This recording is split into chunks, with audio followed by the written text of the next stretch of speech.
Bonjour tout le monde, bienvenue pour cette soirée qui s'adresse aux sportifs connectés et à tous ceux qui s'intéressent à l'innovation et de la pédagogie. C'est un peu le thème de la soirée, innovation et pédagogie. Donc Shaira m'a demandé de vous parler de ce thème. Je vais vous faire une approche un peu méta, un peu globale, des liens qui existent entre l'innovation et la pédagogie. C'est pas toujours simple d'innover en pédagogie. Et l'idée, c'est de voir tous les processus de l'innovation en général et appliquer à la pédagogie en particulier. Alors, le point de vue que je vais adopter, c'est d'être point de vue optimiste, si vous voulez. On peut avoir plusieurs points de vue par rapport à l'innovation et la pédagogie. Donc, pour voir un bon point de vue, quel que soit le point de vue qu'on adopte, c'est d'avoir un peu les billes et les processus, découvrir un peu c'est quoi l'innovation, comment ça marche, qu'est-ce que c'est que l'innovation. Et d'ailleurs, première chose, moi je fais un cours sur l'innovation aux étudiants à Lyon, même si je suis actuellement pas à Lyon. La première chose que je fais quand je fais ce cours-là, c'est je leur pose la question, pour vous, c'est quoi l'innovation? J'ai plein de réponses avec plein de choses. J'en fais un nuage de tags. Alors pour la petite histoire, avant je faisais ça dans un forum, et comme vous voyez les réponses les uns des autres, je fais ça dans un questionnaire. Je prends le questionnaire, je récupère le fichier des réponses des étudiants, je mets ça dans un site web qui s'appelle nuagedemots.com ou .fr, et ça me donne ça. Et donc, ce que je vois dans la définition, c'est que les étudiants ont un souci avec le mot innovation. C'est une chose, c'est assez informel, hein, ils n'arrivent pas bien à définir ce concept, cette notion, ce mot-là, qui est lié autour de la créativité, de la création. La création, ça revient plusieurs fois au pluriel ou au singulier. Le verbe créer, c'est quelque chose de nouveau. Il y a cette idée de nouveauté. On peut aussi quelque chose où on part de quelque chose qui existe pour aller vers l'amélioration. On part de l'existant, on essaye d'améliorer l'existence, cette façon aussi de progresser, ça fait partie de l'innovation. Quelque chose d'existant. Mais aussi avec cette notion qui est de plus en plus prégnante, ça peut aussi être des effets pervers, de nuire à la planète. On est aussi dans cette réflexion-là, trop d'innovation, c'est quelque chose qui peut être pas que positif. Alors, pour répondre aux étudiants, l'innovation, c'est pas une nouveauté, c'est pas une invention. Au départ, l'innovation, c'est un processus qui part d'une idée. Derrière, cette idée se concrétise avec une invention, donc quelque chose qui est concret, tangible, qui fonctionne plus ou moins. Donc ça, on est sur de l'idée, créativité, à l'invention. Et ensuite, on a des usages. C'est ça, c'est super important. Ce qui caractérise l'innovation, c'est aussi cette phase de créativité, de création, d'invention, mais aussi d'usage. C'est utilisé, c'est pas utilisé, et comment c'est utilisé, et par qui c'est utilisé. Et à la fin du cycle de l'innovation, la disparition de cette innovation, de cette chose qui a été créée. Si on regarde d'un point de vue économique ces phases-là, quand on a créé quelque chose, on lance une idée, on lance un produit, on lance quelque chose, donc il y a cette phase de lancement qui coûte un peu d'argent. Si je fais l'analogie avec la pédagogie, c'est quand même le but de la soirée, la rentabilité, c'est le temps que vous allez passer à construire un dispositif innovant, quelque chose de nouveau avec des usages. Donc, ce qui est ici, c'est pas l'échelle de rentabilité que vous allez avoir, c'est l'échelle de temps que vous allez passer dessus. Donc, au départ, vous créez quelque chose, ça va vous coûter du temps, ça va vous coûter vous faire sortir de votre zone de confort, vous investir personnellement dans cette nouveauté, dans ce nouveau dispositif, dans ce nouveau cours. Ensuite, vous allez avoir une phase de croissance, les gens vont commencer à s'approprier, etc., etc. Et là, ça va vous faire normalement gagner du temps. Et si vous rejouez plusieurs fois cette même formation, ce même dispositif, vous avez la phase de maturité qui pourra durer 1 an, 2 ans, 3 ans, 4 ans, 5 ans, 6 ans. Et puis ensuite, vous avez une phase de déclin, c'est-à-dire que ce que vous dites, il va falloir rejouer, il va falloir refaire, c'est plus adapté au public, etc., etc. Et donc recréer quelque chose et de repartir vers un nouveau cycle de cours ou de dispositifs. Donc on a cette notion de cycle. Au départ un effort, ensuite une montée en utilisation, ensuite un petit plateau d'utilisation, un petit ou grand plateau d'utilisation, et puis quelque chose ensuite qui périclite, qui baisse.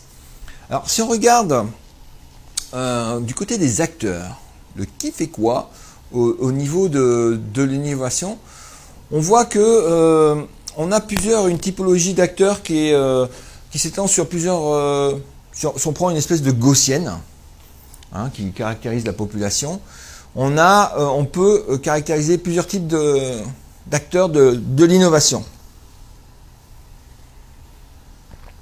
Alors, les acteurs, ce qu'on appelle les innovateurs, c'est ceux qui sont acteurs, qui créent l'innovation, qui sont dans l'innovation, qui échangent les innovations les uns avec les autres. Donc on peut caractériser deux types de populations, les consommateurs qui veulent de la technologie en attendant des performances. C'est nouveau, je vais me lancer, puis ça marche pas, je verrai, mais on va essayer, parce que c'est nouveau. Et vous voyez, il y a cette barrière, ce gouffre entre les gens fous de techno, de nouveautés, qui sont prêts à avancer, c'est que 15% des utilisateurs, peut-être en gros théoriquement, et puis les 85 autres pourcents qui attendent des solutions pour qu'elles soient pratiques, pour aller plus vite, pour faire mieux. Donc à 15% ils sont prêts, je ne vais pas dire faire à tout et n'importe quoi, mais après à innover.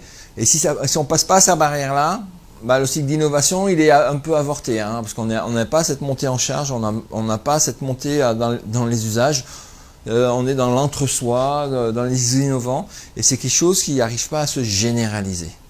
Et donc on a cette répartition de population autour de l'innovation. Il y en a qui sautent sur tous les derniers trucs, le dernier smartphone, le dernier logiciel, la dernière version, etc., etc. Donc on a cette répartition, cette gaussienne, qui répartit un peu la population autour de l'innovation. Donc ça s'appelle la courbe de Rogers, qui fait une répartition des acteurs de l'innovation. Je vous laisse 2 secondes pour prendre note. Voilà. Donc si on caricature ça au monde un peu au monde de l'éducation, les enthousiastes des techno éducatives, dans votre communauté vous avez un certain Olivier Le Rouge par exemple, qu'on peut catégoriser dans tout ici de ce côté-là. Les gens qui adoptent, c'est tous ceux qui sont à Poitiers aujourd'hui, à Dijon aujourd'hui, qui regardent cette vidéo. Vous êtes autour des gens qui grenouillent autour des innovateurs, qui sont aussi essayent de faire bouger les choses. Et le souci, c'est ça, c'est passer ce gouffre-là pour aller vers la majorité des utilisateurs. Comment convaincre les sceptiques, comment faire connaître aussi ce qu'on fait, c'est pas toujours évident, comment faire savoir, comment sortir du monde des gens qui sont aujourd'hui à Dijon, comment communiquer, comment faire que la majorité des gens connaissent ce que vous faites, rentrent dans ce processus-là et rentrent dans le processus d'innovation que vous voulez proposer. Si je continue dans la métaphore et dans l'analogie, on a fait la métaphore du crayon. Je vous ai mis les liens, vous avez les liens dans le PowerPoint, Sheila pourra vous donner à télécharger. Les liens des références. La métaphore du crayon, c'est un peu cette même chose. Vous voyez, au niveau de l'éducation, dans l'adoption des technologies à l'école, les leaders, c'est à la pointe du crayon, c'est ceux qui sont en avance, qui cherchent des choses, qui sont sur la mine. Là. Les affûtés, c'est ceux qui les observent et tout de suite s'approprient les technologies. Donc ça, c'est ces 2 catégories-là, c'est ceux qui aiment les technos, quel que soit le coût en temps, le coût, même des fois en logiciel, acheter des logiciels, des nouveautés, des choses comme ça. Les consommateurs qui attendent que ça soit éprouvé, que eux ils gagnent du temps, qu'ils se rendent compte que c'est efficace, que ça marche avec les élèves, que ça marche avec les apprenants. Donc eux ils attendent. Et puis à l'inverse, vous avez les gens qui ne veulent pas changer, non pas c'était mieux avant, j'ai toujours fait comme ça, etc., etc. Et même dans le monde de l'éducation, les effaceurs, non, non, mais ça marche pas votre truc, c'est pas comme ça qu'il faut faire, c'est n'importe quoi ce que vous racontez, etc., etc. Donc on a cette métaphore du crayon qui a été reprise plusieurs fois sous différentes formes, avec ce crayon un peu mâché, on retrouve la même analogie. Vous avez celle-là aussi qui est sous une autre forme, donc outre la couleur verte, j'aime bien ce petit rajout qui a été fait ici, hein, c'est le petit porte-crayon. C'est ceux qu'on voit à toutes les conférences, qui ont un avis sur tout, mais qui n'ont jamais rien fait. Et ça, regardez autour de vous, pas forcément à Dijon, mais vous en avez plein, des gens qui ont un avis sur tout, qui n'y connaissent rien. J'ai même eu un gars qui m'a dit, mais de toute façon, quelqu'un qui devait décider quand même de la politique d'un établissement, de toute façon j'ai rien à foutre, je décide, mais moi j'y mettrai jamais les pieds. Voilà, donc c'est peut-être un effaceur celui-là. Bref, les porte-crayons, c'est ceux qui papillonnent un peu partout en donnant des conseils et qui font même pas de cours. Voilà, donc on retrouve cette même typologie de population.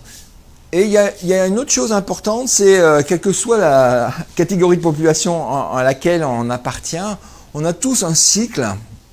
Même les early adopters, hein, ceux qui se lancent dans les innovations, même ceux qui sont les premiers au niveau de l'innovation, on a tous une réaction par rapport à l'innovation. C'est-à-dire qu'au début, quand on s'est confronté face à l'innovation, je sais pas, le premier smartphone que vous avez vu, le premier robot éducatif que vous avez vu, le premier TBI que vous avez vu, le premier cours e-learning que vous avez, dont on vous a parlé. Non mais cette réaction de surprise, mais c'est quoi ce truc? À quoi ça sert? Mais pourquoi ils font ça? Pourquoi on s'embête avec ça? Et puis on se dit, non, non, mais c'est pas possible. Puis après, on est dans le déni. Mais non, mais ça marche pas, c'est pas possible. Ils sont toujours en train de changer. Après, on va passer à la peur. Mais j'ai perdu mon travail.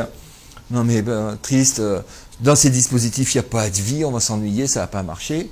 Puis finalement, je vais m'y mettre, je vais m'y mettre, bah oui, finalement ça va pas mal, etc., etc. Donc on a cette courbe, un peu au départ, de non mais pourquoi on va innover, etc., etc. Et donc réfléchissez un petit peu par rapport à votre vécu, par rapport à toutes ces innovations-là. On a tous eu plus ou moins cette chose, hein. C'est pas toujours facile d'accepter le changement, c'est pas toujours facile d'accepter les nouveautés, les évolutions, de sortir de sa zone de confort. C'est quelque chose qui n'est pas évident. Donc essayez de vous remémorer la première fois qu'on vous a parlé de la plateforme de cours, de la plateforme pour faire des cours dans le domaine du sport, la plateforme du ministère, des choses qu'on utilise à la préfecture. On dit, mais ça va pas bien, quoi. Voilà, on est dans cette courbe-là par rapport, quelle que soit la catégorie hein, de population. Alors, des fois ça dure que 10 secondes, des fois ça dure 10 ans, ces phases-là. Notamment sur la partie choc et déni, c'est pas pour moi. Et après, ce cycle-là, on a tout ce cycle par rapport à l'innovation, à l'acceptation de la nouveauté et du changement. Alors, il y a Gartner qui a théorisé ça autour de l'innovation technologique avec des phases par rapport aux technologies. Hein. C'est quelque chose qu'il a fait par rapport aux technologies. Vous allez sur gartner.com. Chaque année, il publie une nouvelle courbe en reprenant un petit peu les phases pas de l'innovation, mais de l'appropriation d'une innovation avec le lancement de l'innovation qui est la première phase, le pic des espérances. Alors là aussi, une fois qu'on a passé le déni, on peut aussi être dans le délire. Les MOOC vont remplacer les universités, les TBI c'est génial, il n'y a plus besoin, ça va changer les cours, qu'est-ce qu'on a eu comme pic de l'espérance, en ce moment on est sur la réalité augmentée, vous allez voir ce que vous allez voir, donc on espère trop des technologies, hein. On est sur, ça va résoudre tous les problèmes, on va mettre quand le e-learning est sorti, on va mettre des cours en ligne, les étudiants ils vont tout apprendre par cœur. Donc on est sur une surévaluation de l'innovation, c'est ce pic de l'espérance. On est dans les délires, hein, dans les discours un peu délirants. Vous verrez chaque fois vous connaissez, hein, chaque fois que quelque chose sort, on entend un peu tout et n'importe quoi. Tant qu'on n'a pas testé, tant qu'on n'a pas éprouvé avec ses élèves, ses étudiants, on est dans ce type de discours. Ensuite, il y a la phase de désillusion. Mais les MOOC, par exemple pour les MOOC, on est en plein dedans, ça marche pas, ça sert à rien, il n'y a que 3% d'élèves, d'étudiants qui travaillent, patati patata. Voilà. Et ensuite, si on réfléchit un peu, on voit qu'on n'est pas tout à fait... ah bah si, finalement, sur les 3% ça marche, sur un public cible ça marche, il y a un modèle économique, il y en a qui gagnent de l'argent avec, finalement c'est pas si pourri que ça, etc. etc. Avant d'arriver sur le palier de productivité où on utilise raisonnablement cette innovation, on en tire profit, etc. etc. Et donc Gartner, il s'amuse chaque année à publier une courbe où il place les technologies par rapport à ça, les nouvelles technologies, les technologies émergentes, les technologies qui déçoivent par rapport aux attentes, hein, par rapport à la communication, par rapport au bruit qu'on fait dans les médias, à Dijon entre vous, à la cafétéria du Krebs. En bas, vous pouvez en discuter. Le truc à la pointe, le truc hype, l'intelligence artificielle, dans Claroy, vous allez voir ce que vous allez voir, etc., etc. Donc, on a ces phases-là où on fait beaucoup de bruit sur les technos, on attend beaucoup, et on est déçu parce qu'on surestime ce qu'on peut faire avec. Alors, un exemple courant en ce moment, c'est les discours autour de l'intelligence artificielle.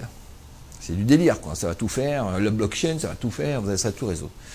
Donc on est sur là, on est sur les discours, le ressenti, l'excitation qu'il y a autour d'une innovation. Et donc ça aussi, ça suit un cycle. Les illusions, on attend plein de choses, la désillusion, et ensuite on vient à la courbe, à la sagesse, au plateau de la sagesse. Donc chaque année, vous avez une publication de ces choses-là. Donc si vous voulez, mettez, amusez-vous, hein, classe inversée, où c'est que vous le mettez? Vous le mettez là, vous le mettez là. MOOC, vous le mettez là, vous le mettez plutôt par là. Tableau blanc interactif, plutôt par là. Il y a plein d'intelligence artificielle, deep learning, plutôt par là. Intelligence artificielle, en ce moment, ça serait plutôt par là. Donc aussi au monde de l'innovation éducative, on a aussi ces grands mouvements, ces grandes modes, ces effets de mode où on parle beaucoup de choses sans trop les avoir utilisées, sans trop savoir à quoi ça peut servir. C'est à ce moment-là, hein, c'est quand on est dans la hype, dans la courbe qui monte. Alors, pourquoi on innove?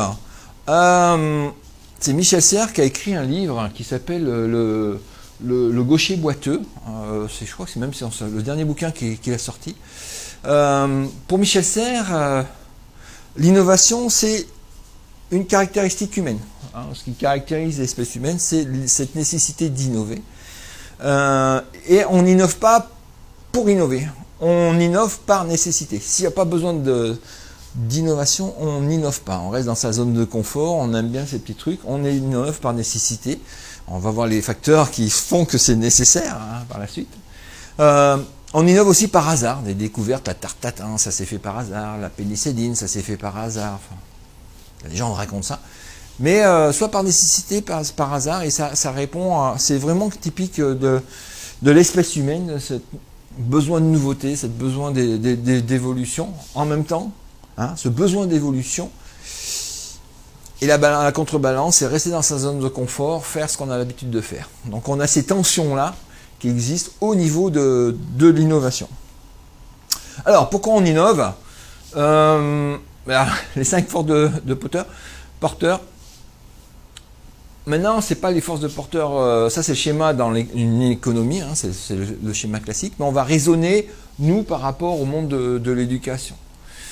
Pourquoi on innove? Parce qu'il y a d'autres produits qui arrivent. Des nouvelles méthodes pédagogiques, des nouveaux livres, des choses qui viennent de l'étranger, des choses comme ça. Une concurrence intrasectorielle. Alors, cette force-là, dans le monde de l'éducation nationale, elle n'est pas vivace, hein, elle n'est pas énorme pour l'instant. Hein, c'est pas quelque chose dans le monde économique classique, c'est quelque chose qui existe. Pour une université en France, c'est quelque chose qui est très faible, pour le moment.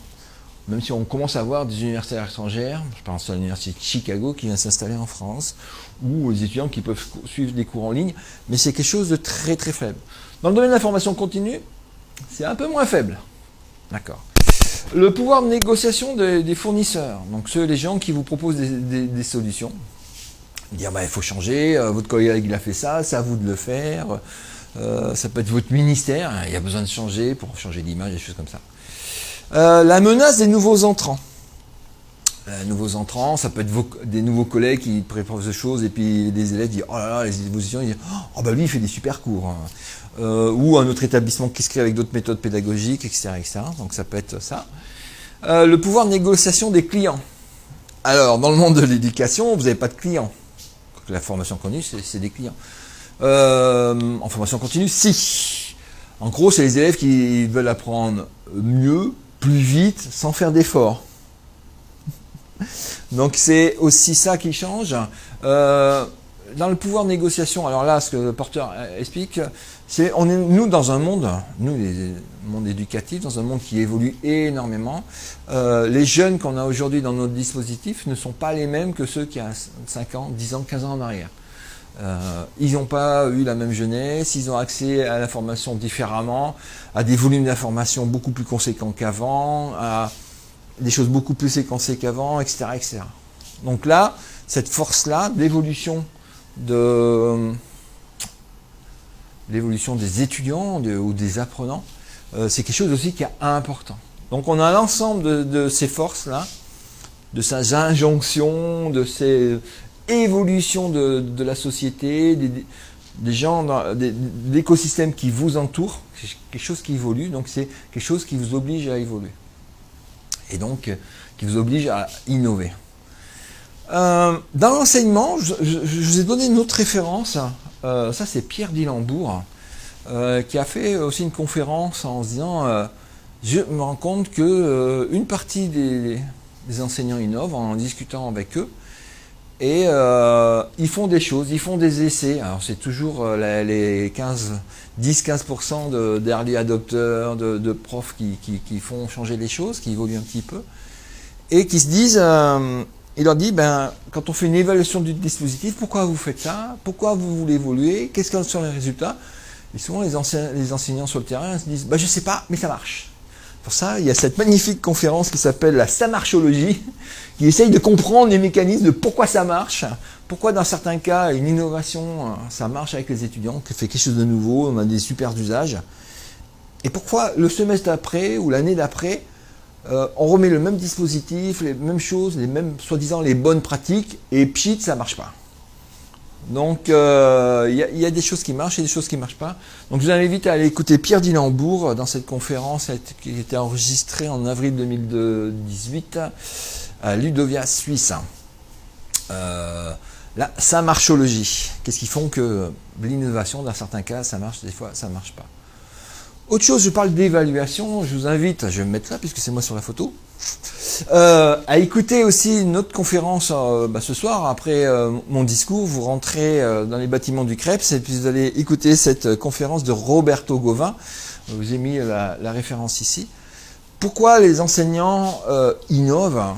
Quels sont le feedback qu'ils font des innovations? C'est quand ils font une évaluation, le premier critère pour eux d'évaluation, c'est ce qu'on voit ici, c'est la courbe du sourire.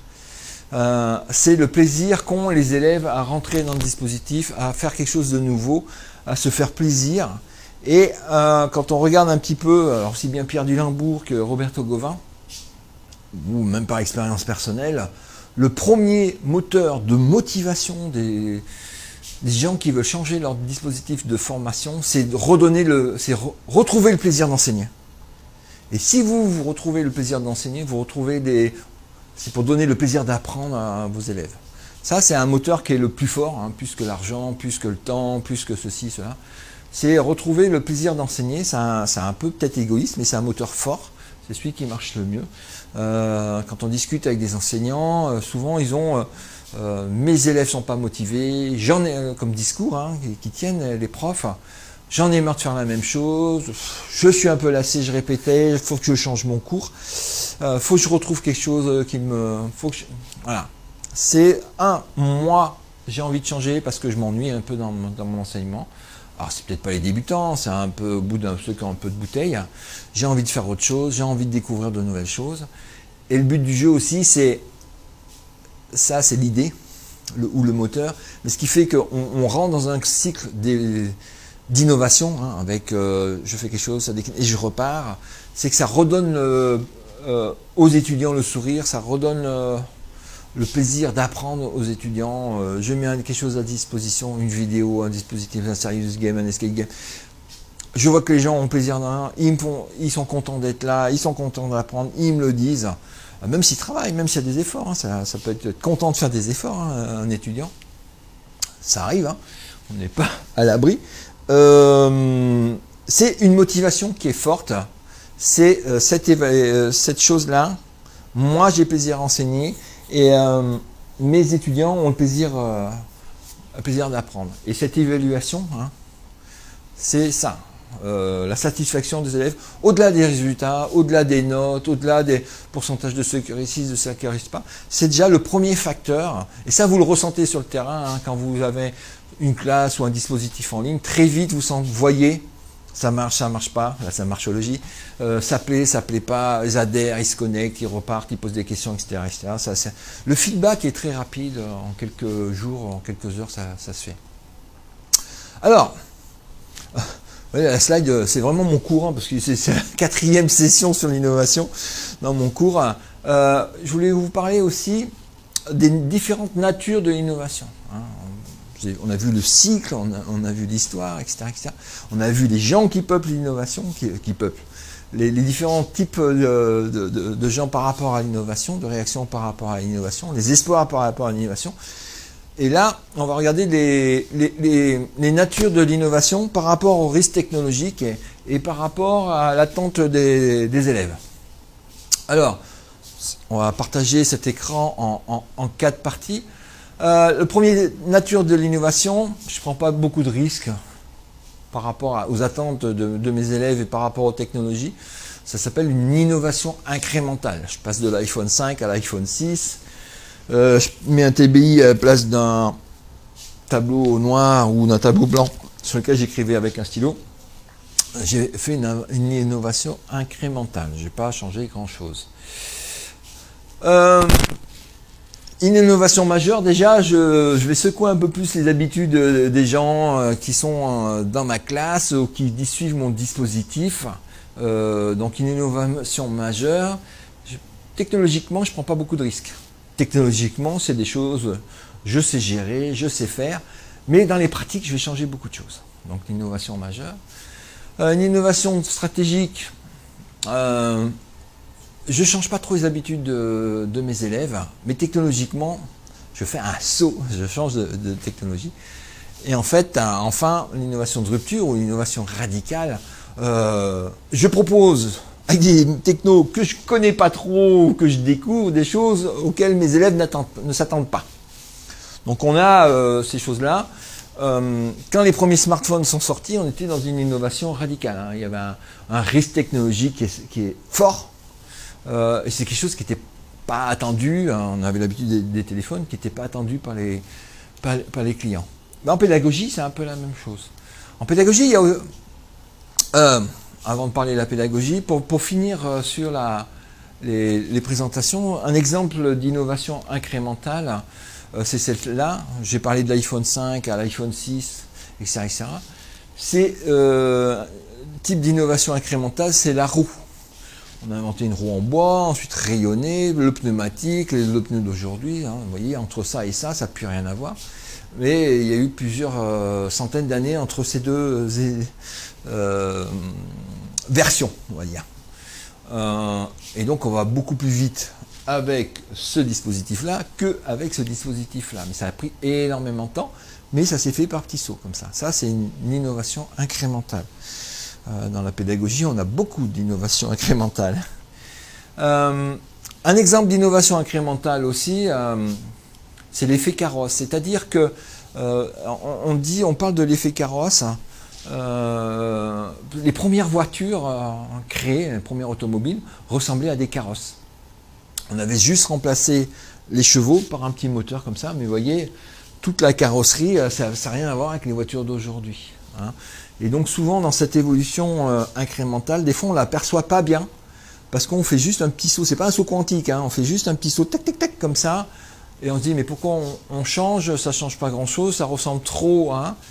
Oui, mais on va aller vers quelque chose qui va être différent. Un peu comme mes roues, à la fin, ça sera complètement différent. Et après, avec ces évolutions-là, il faut faire attention un peu aux usages. Hein, les gens, on aime bien changer, mais...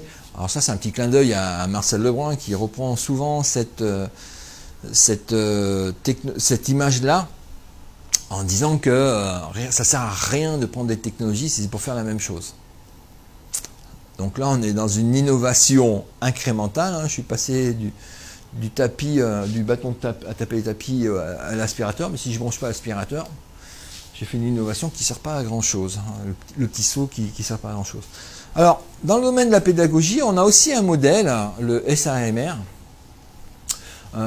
sur l'intégration des technologies dans l'enseignement, où dans une première phase,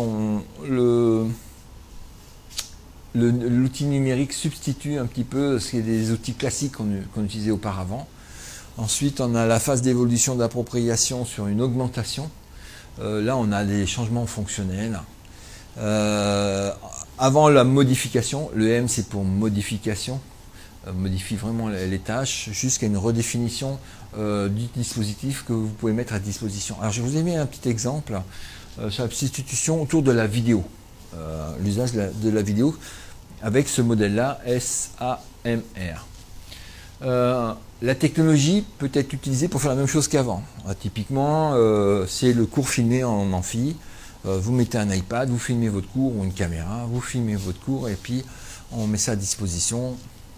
J'ai substitué le présent, c'est des choses comme ça. L'augmentation, je fais des choses un peu plus autour de la vidéo, comme le RapidMOOC par exemple, je suis filmé, ou comme ce que je suis en train de faire maintenant, je me mets en scène dans mon PowerPoint, je suis dans mon contenu pédagogique, donc c'est quelque chose où j'utilise un peu plus de technologie, je fais un peu plus participer les élèves, et donc on a une augmentation de la technologie, je rejoue un petit peu mon dispositif, mon cours, je ne le fais pas en présentiel.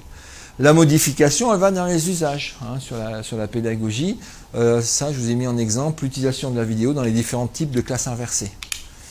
C'est les travaux de Marcel Lebrun, je vous renverrai vers son blog, le blog de Marcel, vous tapez ça sur Google, vous allez trouver le blog de Marcel. Ici, on est sur la modification, hein, ça change les pratiques pédagogiques, ça change les choses, mais pas au niveau que au niveau de la classe, hein, de façon un peu plus globale. Et une redéfinition, on fait quelque chose qui n'existait pas avant, hein, qui n'était pas possible dans une classe en présentiel. Typiquement, là, je vous ai mis autour de la vidéo ce qui se passe à la Khan Academy. Vous avez des milliers de vidéos avec des cursus qui sont faits, des millions de personnes qui rentrent dedans, qui viennent s'inscrire et qui vont utiliser la vidéo. Je vous invite à aller voir la vidéo que j'avais fait avec Jean Duvillard, où il me disait il avait fait un MOOC. Tu te rends compte, Christophe, dans mon MOOC, il y a plus de gens en 2 ans. J'ai eu plus d'étudiants que pendant toute ma vie. Donc ça change quelque chose. J'ai pu toucher par ce dispositif. Mon message est beaucoup plus passé que toute une vie d'enseignement à l'IUFM ou à l'ESP. Ça laisse à réfléchir. Alors, si je reprends ce schéma-là pour sur les natures de l'innovation en fonction du risque technologique et du risque client, vous voyez que le modèle SAMR, eh ben, il s'applique bien. On peut retrouver un peu, c'est la déclinaison de ce modèle-là aux natures de l'innovation avec des choses, avec plus ou moins d'implications technologiques, avec plus ou moins de risques auprès des étudiants, des usages, changer les usages auprès de vos élèves, de vos étudiants, de vos apprenants.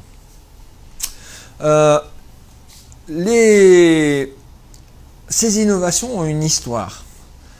C'est-à-dire que l'ensemble de ces innovations, elles se créent dans un écosystème. Là, vous avez la chance, c'est pour ça qu'on fait ces journées à Poitiers, hein, c'est d'être dans un écosystème. L'innovation tout seul, l'innovateur tout seul dans son coin, il s'épuise assez rapidement. Et généralement, les innovations marchent bien quand elles sont groupées, quand elles sont dans un écosystème favorable, on peut échanger, ça donne des idées, cette phase de créativité, des inventions, d'appropriation. Les early adopteurs, ils adoptent entre eux, ils en pensent avant de passer le gouffre.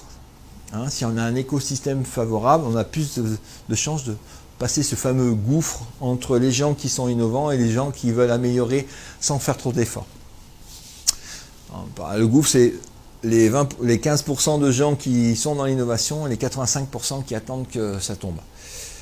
Ou qui sont dubitatifs ou qui ne veulent pas perdre de temps. Et donc, historiquement, on a eu plusieurs phases d'innovation et plusieurs écosystèmes un peu innovants. À la Renaissance, à la première révolution industrielle, à la révolution de l'information, etc., etc. Donc on a ces phases qui font qu'on est sur cette évolution-là. C'est ce que Schumpeter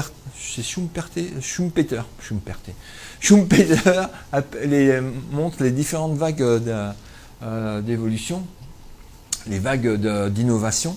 Et quelque chose qui est assez intéressant, c'est que ces temps d'innovation se réduisent. Très vite, on a la désappropriation des technologies est de plus en plus rapides. J'ai oublié de mettre une courbe qui est assez intéressante, c'est le temps d'appropriation, le temps qu'une technologie met pour atteindre 90% de la population. La télévision, ça a mis 50 ans. Les smartphones, ça a mis 5 ans. Enfin, vous voyez, on est sur, je ne sais pas si c'est 5 ans, mais on est sur des raccourcissements, des accélérations de ces vagues-là. On est sur ces cycles. On parlait de l'innovation, c'est un processus, c'est un cycle entre le moment où ça naît, le moment où c'est utilisé et le déclin. C'est quelque chose qui est assez rapide et on est sur une accélération des innovations. On est dans des écosystèmes, on est dans une société qui évolue et l'ensemble de ces évolutions, de ces innovations, c'est soi-disant le progrès, on en reparlera par la suite. Il y a quelque chose aussi de compliqué, je parlais d'écosystème, on est tous, même les gens de Poitiers, vous êtes tous dans un écosystème complexe. Ça s'appelle un ministère, ça s'appelle une école, ça s'appelle une institution, ça s'appelle un réseau, ça s'appelle une préfecture, ça s'appelle du déconcentré, enfin, bref. On est tous dans des institutions et la relation institution-innovation est compliquée. Souvent, on a des décideurs, principe de Peter, qui montent en fonction de leur niveau d'incompétence. Plus on a un compétent, plus on monte, sinon on reste en son niveau de compétence. Regardez autour de vous, vous avez plein d'incompétents. Mais dans les institutions, c'est encore plus caricatural, c'est encore plus vrai. C'est souvent un souci, un frein à l'innovation. J'inviterai à aller voir cette causerie qu'on a fait avec Marcel. J'ai mis le lien, le lien il est là-dessous. Avec Marcel, le souci qu'ont les institutions à faire émerger l'innovation au sein d'une institution. C'est quelque chose de très conservateur. Se faire sortir de l'innovation des institutions, c'est assez rare. Il y a très peu d'entreprises qui arrivent à innover. La plus connue, celle qui arrive à le faire, c'est Apple. Et la plus connue de celles qui n'arrivent pas à faire, c'est Kodak. Dans les années 80, Kodak, c'était le leader mondial. Kodak, c'était des dizaines de milliers de personnes, de personnel, etc. Aujourd'hui, Kodak, ça a été une faillite, c'est plus que 1000 ou 2000 personnes. C'est une marque mondiale, mais qui a complètement disparu. Et ce qui est paradoxal, c'est que Kodak, c'est eux qui ont inventé la photocopieuse. C'est eux qui ont inventé le Polaroid. C'est eux qui ont inventé l'appareil photo numérique. Mais c'est pas sorti. Mais ça n'a pas pu sortir ces idées-là, non. Même si elles ont été inventées, c'est pour ça que je vous parle d'invention et pas d'innovation. L'innovation, c'est pas fait à Kodak. L'innovation, elle est sortie de Kodak, elle est partie ailleurs. Et il y a plusieurs facteurs qui font que Kodak n'a pas su innover, n'a pas su capitaliser sur les inventions qui étaient en son sein. La force de l'habitude, le poids économique, la culture des décideurs. Alors la culture des décideurs, il y a eu plusieurs choses qui ont été assez fatales. La première, c'était Kodak, c'est une usine. C'était une société, un écosystème qui était lié à l'argentique, à la chimie de l'argentique. La photo, avant, c'était des couches d'argent, sulfure d'argent, bon, il y avait de l'argent dedans. Et donc, c'était de la chimie, la photographie, avec des grains d'argent plus ou moins importants, etc., etc.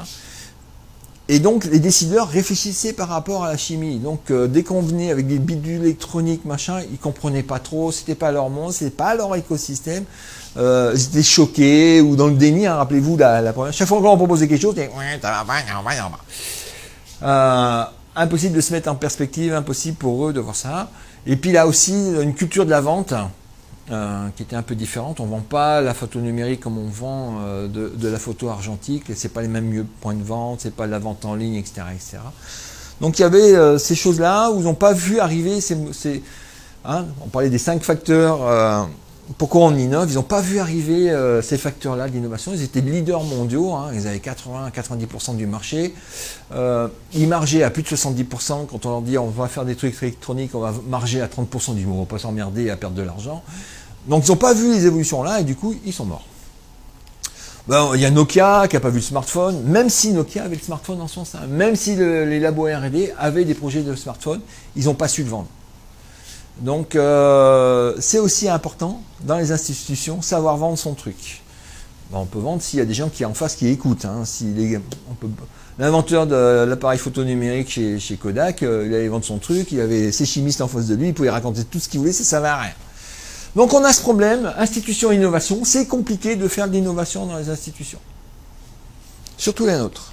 Alors, j'en ai discuté avec un certain Blanquer cet été, du lien, et il reconnaît lui-même qu'on est dans des gros machins, dans les grosses institutions, avec 800 000, c'était l'éducation nationale, avec 800 000 personnels, une culture d'établissement qui date, etc., pour faire bouger des choses, c'est très compliqué.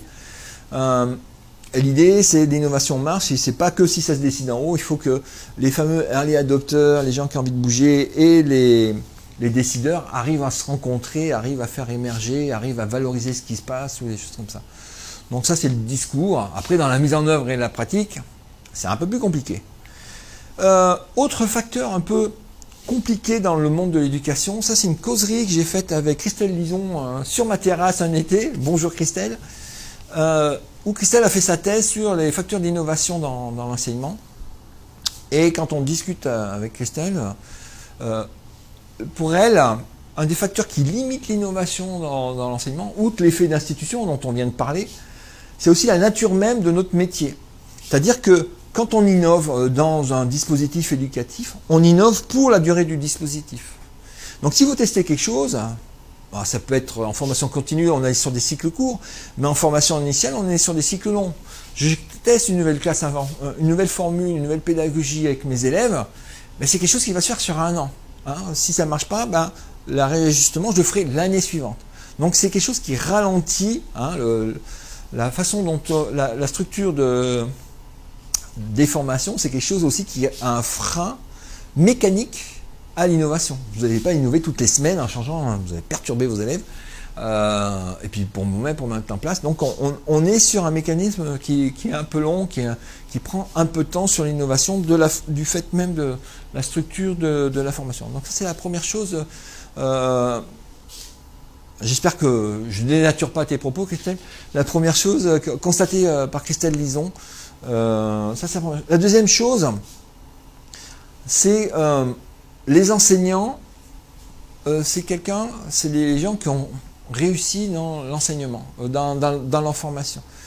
Généralement, quand vous réussissez, vous passez les étapes, les formations, les examens et diplômes, vous devenez enseignant. Et donc, vous avez réussi dans un système. Et vous avez tendance à dupliquer le système qui vous a fait réussir. Si moi j'y suis arrivé, tout le monde va y arriver. On a tendance à reproduire la formation qu'on a subie et on la remet à l'identique pour ceux qui viennent derrière nous. Si ça marche pour moi, ça marche pour les autres. Donc ça explique aussi que on a subi un système, on a suivi un système, on était dans un système et c'est beaucoup plus facile de reproduire ce système-là que d'en faire un nouveau. Alors ça, c'est aussi des facteurs limitants de l'innovation pour Christelle Lison. Je suis tout à fait d'accord, je partage vraiment son avis sur l'innovation dans les dispositifs. Après, la non-reconnaissance des innovants, qu'est-ce qui limite aussi l'innovation? C'est donc la reconnaissance par l'institution de l'innovation, ça fait que quand quelqu'un dans un établissement, dans un collège, dans un lycée, dans une institution innove, on est un peu regardé de travers par ses collègues, mais pourquoi tu te casses les pieds? De toute façon, que tu bouges ou tu bouges pas, tu seras payé pareil, pourquoi tu fais ça? Tu veux te mettre en avant, tu veux faire le malin, gna gna gna gna gna. Ça sert à rien, rien vaut créer un tableau noir. Nombre de fois j'ai entendu ça. Donc voilà. Donc on est dans des facteurs intrinsèques à l'éducation, qui sont des facteurs aussi qui limitent un peu la diffusion de l'innovation. Tout à l'heure, on parlait des cycles d'innovation qui font que la société progresse. Hein. On a une amélioration de la qualité de la vie, une amélioration de la durée de la vie, de la facilité de vie, etc. etc. Donc on est dans un cycle de progrès. Et j'ai pas mis le lien, mais je vous ferai parvenir le lien. Vous tapez sur Google, regardez une conférence, ou une discussion plutôt, ou une émission de radio d'Étienne Klein. Tapez innovation et progrès. Quelle est la différence entre l'innovation et le progrès? L'ensemble des innovations font le progrès, ou devraient faire le progrès. Jusqu'à présent, dans l'histoire, les cycles qu'on vient de voir montrent que l'ensemble des innovations, ça fait un progrès. Notre qualité de vie s'améliore, on vit plus longtemps, on vit mieux, on vit plus dans le confort. Sauf qu'aujourd'hui, c'est plus tout à fait vrai. Les innovations ne sont plus faites pour améliorer le progrès, mais pour gagner de l'argent. Ça, c'est son point de vue, qui n'est pas tout à fait faux, qui est plutôt même juste.